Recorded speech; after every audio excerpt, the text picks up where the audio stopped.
And, okay, let's start. Okay. Mark, what is that sound? Well, the sound you're hearing is the sound of Morse code, or you're listening to the dots and dashes of the telegraph. And what we're seeing is a sounder here, which electronic messages come through, little impulses, short and longs, or dits and das. And that is all a part of Morse code. And it was actually the world's first text messaging system. What these impulses were actually letters in code, and the letters became part of electronic messages. And one of the greatest examples of Morse code bringing the country together at the same time was long before the Milwaukee Road here at South Clay Elum, but that was in 1869 when the Transcontinental Railroad was completed. The moment the Golden Spike was driven in Utah at Promontory Point, the telegrapher typed out the most simple message in the world, and yet everybody understood it. And that message was a 4-letter message, done.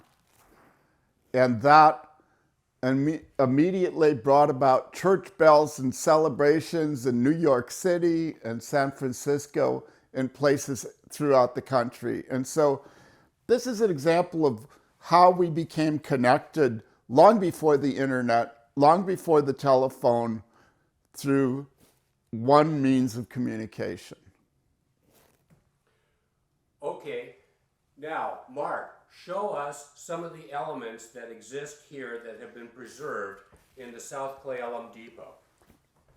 This is well, I'm sitting right here at the telegrapher's desk, the telegrapher being the title for a telegraph operator. And this being a railroad station, communication to a train dispatcher was essential. The way trains before radio, long before radio, received messages was from a dispatcher at a central location, setting up traffic control, setting up where meets would be, where one train would wait in a siding for another train. And it was very safety critical that trains kept apart. And so this was done through messages known as train orders that would be dictated by a dispatcher. And initially, the train orders would come over the wire by Morse code, where the train dispatcher would contact the operator, and the operator could respond by telegraph. And there's also a bit of redundancy here. In addition to the telegraph, we have a telephone system. And this system here is what's known as a dispatcher's phone, and it's like a party line.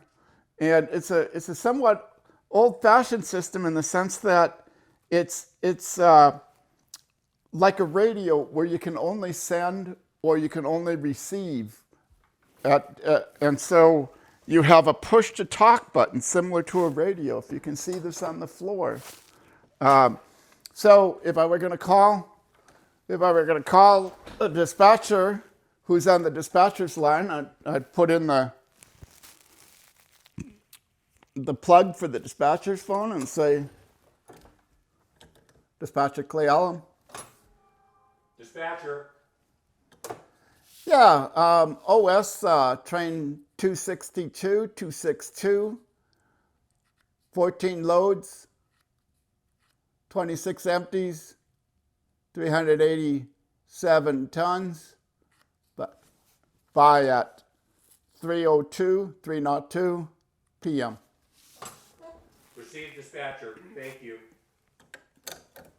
Also, we could talk to other locations, like down from the depot is the Clay Elum Substation, and we have a ring code on the message line for the substation, and it's 2 long, 1 short.